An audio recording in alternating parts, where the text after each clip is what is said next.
naman makabalik sa Pilipinas, makita ang ating homeland. So after 588 years, imagine, he made his way to the Philippines. Iyak siya ng iyak nung yan, iyak siya ng iyak. It's a heavy burden. He sailed from Shandong to Beijing, Beijing to Xiamen, Xiamen to Manila, Manila to Zamboanga, Zamboanga to Sulu. Ganyan kahirap yung trip namin noon.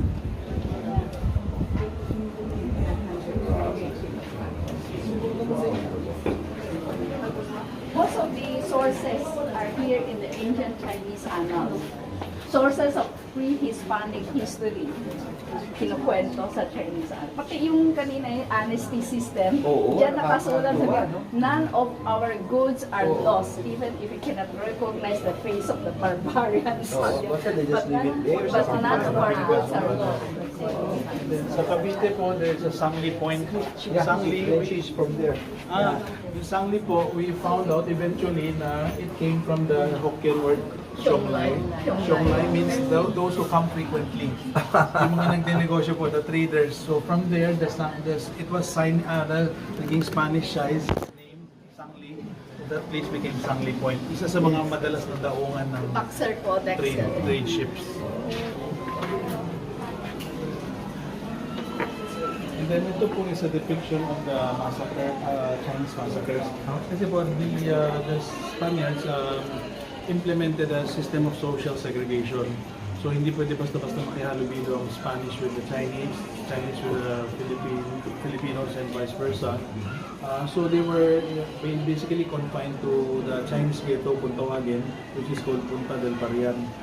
And then overall there were 9 parians because every time may massacre, nalilipat ang bagong location ng Parian. Now, why did the Spaniards implement occasionally a loose system of immigration? Because they preferred yung bahay na bato, stone masonry construction for like in Europe. Kasi the traditional Philippine architecture is wood-based. So they needed the cheapest and the most abundant source of labor was China. Yung mga mason, carpintero, so they let them come in. There are times the ratio of Spaniards to Chinese would sometimes reach as much as 1 to several thousand. And then pag nagkaroon ng ganong situation, medyo insecure ng Spaniards, baka mag-revolt naman to, ang dami ng ilang tao. They would implement various restrictions, raise their taxes, and the Chinese would revolt. Talagang ang self-fulfilling prophecy, they revolted, and the Spaniards used that as an excuse to massacre. And so, what is massacre? all around Manila po. Manila po. Not Metro Manila. This is the site of one. Kaya after that, diba, yung walls of Intramuros, the cannons facing the Parian. But it happened all in one day? Several occasions. But what's the biggest massacre ever recorded? 1639 in Calamba, Laguna. Of all the things, because of the drought, failed rice harvest. Noon pa 1639, failed rice harvest. So they were forced to open up Calamba, Laguna to plant rice, but in very poor conditions. So they sharpened the bamboo implements, the plows, and to fight against the alcalde mayor guarding them kasi wala silang pahinga, hindi sila pinapakain, hirap na hirap. And about 300 died of malaria, I think, the first month. So they revolted. That massacre is the biggest because it spilled from Calamba all over Laguna, Batangas to the Philippines. 30,000. 30,000 Chinese. Those who in Catholic history, those who hid inside the Catholic Church were given out by the Catholic priest. Meron sa Catholic, ano yan, Catholic anak. 30,000. Kaya this is the smallest number of Chinese in the whole of the major Southeast Asian countries because of the massacre. Tapos American occupation, exclusion law.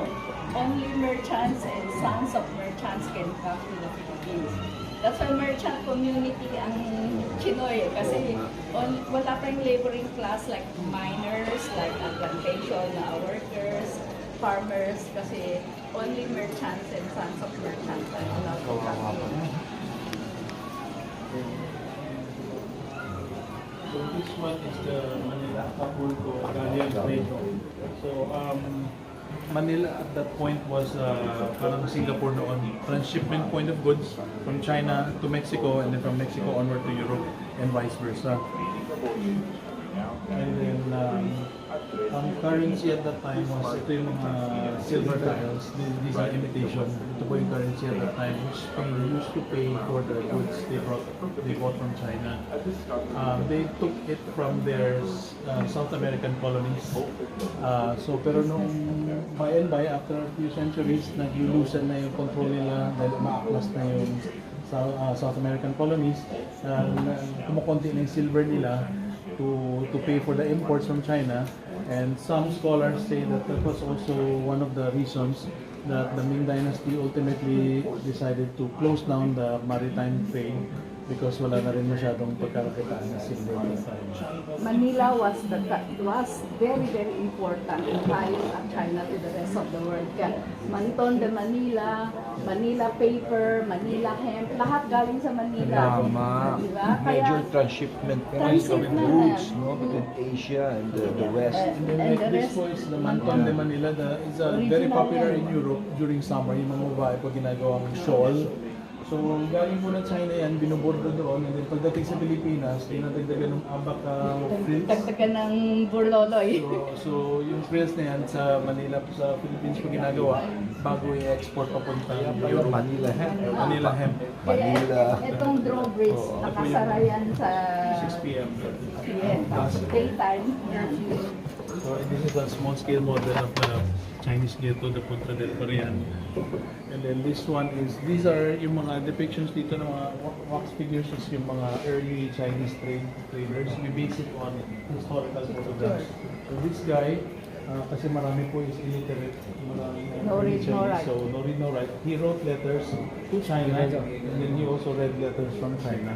And then Pagbabasa ng letter. meron din po siyang another unofficial job which was to money remittance. So they earn whatever was earned, he found ways to transmit to China. Early was na yun yung mga Shoemaker, goldsmith, like yan yung mga trabaho nila. Yan po ang mga OCWs, Overseas Chinese Workers. Nauna pa sa OFW. Ang mga OFW masuswerte, nakasapatos. Sila talaga nakapaa. That is how poor they were. Mga OFW natin, naka-aeroplano. Sila. Height? Yung height Hindi. nila? Or Scale lang yung kasi scale lang? medyo mababa. and then ito po yung barbers. There's a saying na the Indian Chinese could survive with only 3 kinds of knives, which is the butcher's knife, the tailor's scissors, and yung the barber's knife, the barber's scissors. Buhay na po. Nung Qing Dynasty po. Qing Dynasty is because that pigtail was for control. Control. Una-una sa harap is parang na-strip off yung aesthetics na hindi ka na ganun ka. You cannot be beautiful with that kind. Yung sa likod supposedly was para pag tumatakbo raw, lilipad yung pigtails mas mabilis So these are for the lower class. anyone under the Manchu's control. I see. Qing Dynasty. I see. So Makikita. naman yun. So tinagal ito para magmukhang mas ano siya. Emasculated. Oo, Mamaya makikita ninyo sa loob yung nung panahon ng revolusyon, nagpulit tayo ng sedula Yes, as a yes. sign of rebellion. Sila, Ginupit nila. Ang kita niyo sa loob mamaya sa revolution period.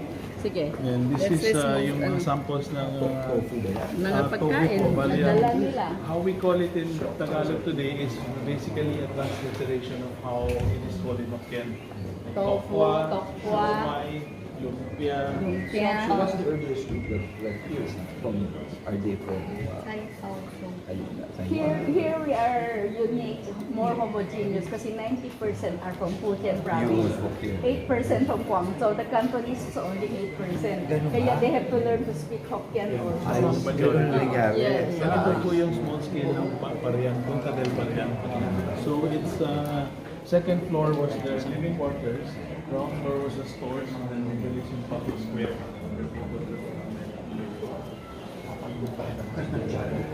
Marami pong visitor.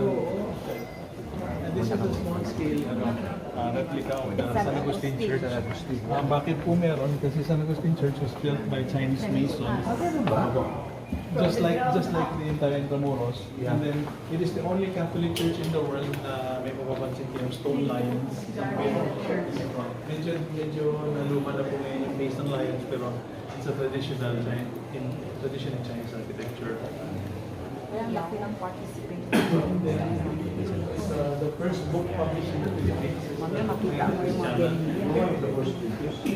The printer was Chinese, and then ang pakay pala ng Spanish nun was to spread Catholicism to China and use the Philippines as a springboard. So nakita niyo po yung mga copies ng Doctrina Cristiana is Chinese Spanish. In Lengua China. Lengua China. Out of the 3 first books in the Philippines, 2 are in Spanish and Chinese. Nauna pa yung mga Chinese books kasi wala naman silang pakay na di po Pilipinas, gusto nila China ang evangelize. What the glory to God if we can evangelize 1 million barbarians. yun yung mga... Problema po, they encounter the linguistic barrier. Kasi yung mga early Chinese here is mostly Fujianese. And there's a difference between standard Mandarin and Fujian. Pero siyempre, yung the way that Fujianese express themselves is according to the Fujian dialect. So pagdating ng China, karamihan na nagbabasa hindi ko maintindihan. So hindi nagsucceed yung Ruiz and Mandarin na siya are two of the middle. Both are Chinese. Pure Chinese ang parents nila, both of them, pure Chinese ang father. Lorenzo Ruiz. Jaime Cardinals.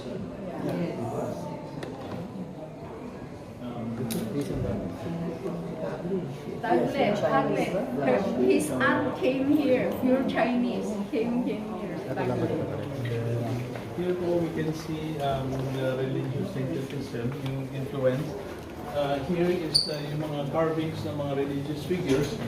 A lot of them are also carved by Chinese artisans. So may nag-comment na bakit itong Mama Mary looks like the Kuan Yin goddess of mercy. Kasi mga artisans then are only familiar with the oriental features.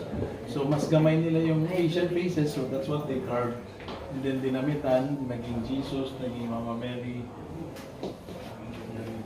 And then just like this po, yung mga priestly vestments, there's in design po nila, yung nagborda po nito is Chinese embroiderers.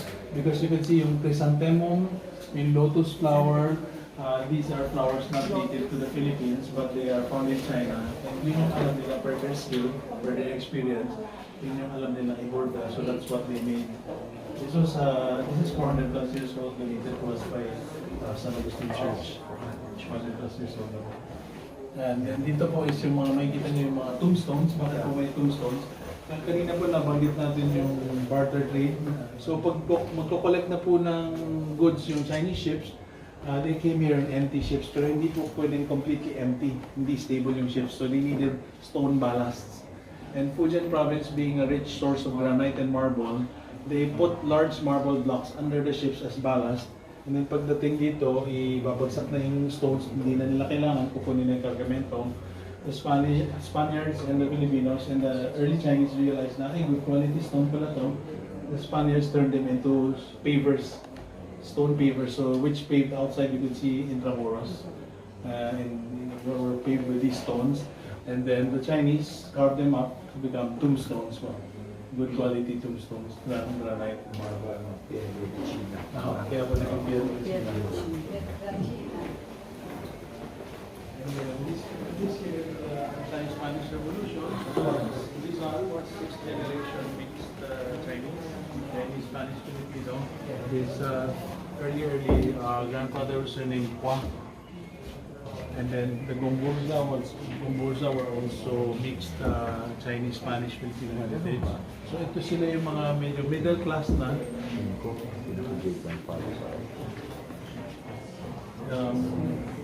Sila yung medyo may kakayahan na they sent their kids to Europe. And pagbalik, nagkaroon ng idea na bakit tayo colony ng Spain, we need to be an independent nation. Kaya ako nag-start ng revolution. And as we know, 2 years after Rizal was executed, 1898, the first republic in Asia was founded, the Republic of the Philippines. Picture lang overhead.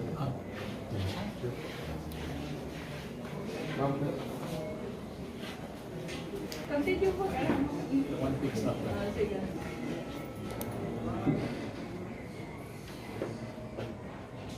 Yung leader ng Chinese community din.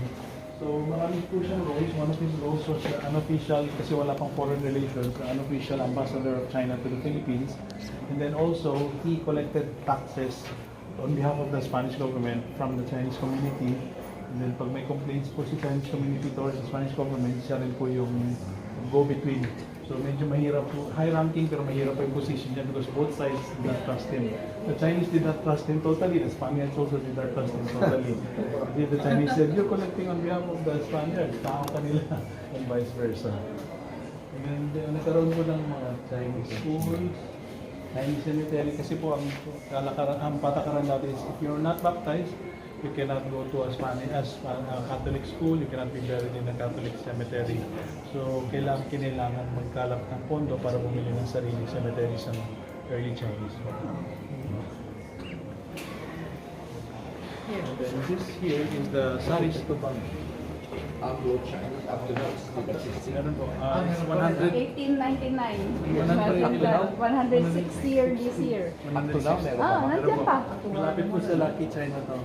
Yeah, the population dwindled kasi nung pinatayo yung 168 Lucky Opo, Chinatown, nag-suffer yung mga bata na papasok sa school, laging binubuli ng mga construction workers. Ngayon, mga 300 plus na mga students na eh. But most of us graduated there. Hanki, ako, Sisip, most of the prominent people graduated from Anglo-Chinese. Then ito po is yung depiction ng sari-sari store. Earliest, bale, pinaka-popular business ng mga early Chinese was yung sari-sari store, general merchandise store. So we often joke that this is the earliest 7-Eleven. 24/7. There's usually may tali, may lubid po rito. So at night, even after closing hours, hilahin nyo lang yung lubid. Some say nakatali daw sa bell, some say nakatali daw sa paa ng may-ari. Even in the middle of the night, pag hinila nyo po yung lubid na yun, bababa siya, bebentahan kayo kung Paano kailangan nyo. na? Kita mo ba yung binibenta niya? Campbell pa. Abaan pa rin lang. American occupation kasi naging famous ang sari-sari store eh. Kaya mga Campbell's, mga... And then ito po yung mga ito yung sinasabi natin cellular. leaders of the revolution na mayroong Chinese ancestry. Sila kasi nakakaangat ang Estado, nakapag-aral sa Europe, absorb the liberal ideas of the West, and led the revolution and the reforms. Pero pinaka-unique, May isa po yung medyo unique po among the revolutionaries is one pure Chinese general here, Jose Ignacio Paua. Naging kanang kamay ni President Aguinaldo because blacksmith po siya. So he knew how to make guns and make swords, make knives. So he was crucial. galit ang mga Spaniard because he melted the church bells Ganon, and made it into bullets and weapons. Tapos yan, siya yung the one on June 12, 1898, he cut off his pigtails. Malaya na ang Pilipinas, malaya na din ako sa aking pigtail. Was he born here or? No, he came from China. He escaped from China kasi nga, ano siya, parang member ng triad. Magaling siya sa Kung Fu. Kaya his people followed him. Sabi niya, kahit makita mo lumilipad yung pigtail niya habang nakakabayo, sinusundan siya ng mga tao niya kasi yung discipline niya was really above board. Immense love for the Philippines, no? Yeah. Despite He- not being born here. And he fought Spaniards and then the Americans. One Up of to the the Americans, very huh? few battles won by the revolutionists against the Americans was led by Paua. Kasi nabaril na siya, sabi niya, paano tayo mananalo kung nakatago tayo sa trench? Tumayo siya, nabaril siya, pero sabi niya, sugod, parikala ng tao niya, may anting-anting daw to, hindi matatamaan, hindi tinatalaban ng bala. So all of them went with him. Pumatras sila Bangko noon. So he won one of the very few battles against the Americans. How did he die? natural death. He Old became age. mayor. So he survived He everything. became mayor of Baalbay. Hindi mayor pa. He was one of the last ones who surrendered to the Americans. Nag-surrender sila afterwards. Very colorful To life. get Very amnesty. colorful. His descendants are now fully integrated Filipinos naman. Oo. Nagpupunta pa dito descendants si Pawa. Oo, magaling. Magaling. Meron pong Doon siya namatay. statue niya sa Silang. Silang Cavite. Silang. Sa entrance. Doon siya gumawa ng arsenal eh. In 30 days, nagawa niya yung arsenal niya. So last section, baka yung Japanese time na lang and the ceramics kasi wala na. Lampas na tayo ng time. Lampasan nyo na lang. Diba? Japanese and yung ceramics kasi gusto niya yung the earliest artifacts eh. Diba? Para makita niya yung mga earliest artifacts. Secretary of how to meet our descendants of the Chinese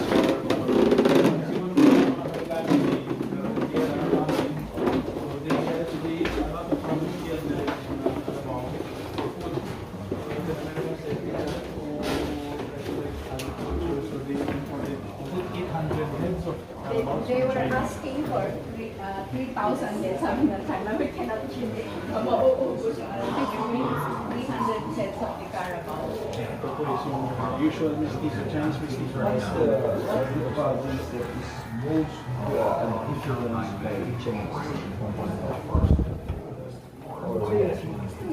Manila siguro kasi pinakamarami sila eh. But yung first mestizo na talaga widespread is Pampanga. Pampanga, di ba? Oo. Why? Why? Is it because of the railroad? Yung, hindi, unang tumakas yung mga minasakar dito eh. Bengi din Pampanga.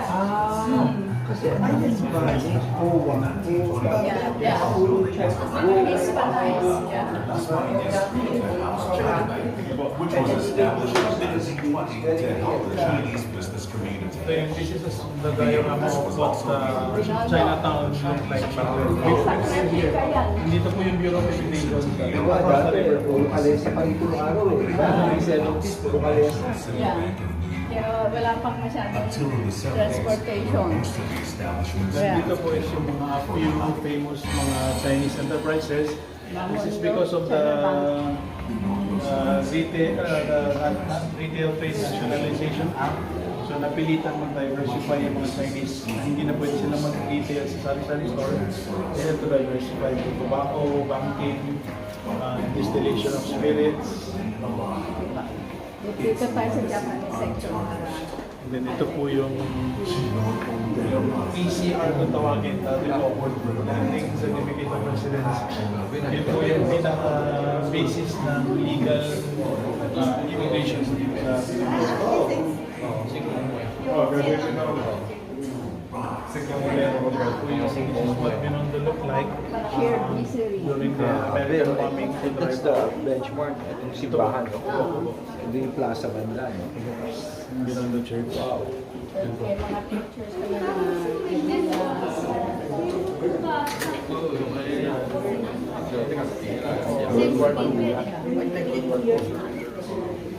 Ito po yung 13 martyrs who were boycotting the Japanese and nahuli sila ng Japanese and asked to pay $2 million in reparations for the products boycott.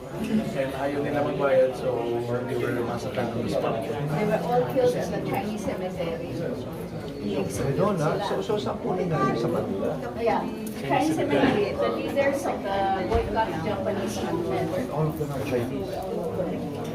Kasi nauna ang resistance against Japanese dito. Because 1937 na nag-umpisa ang war in China.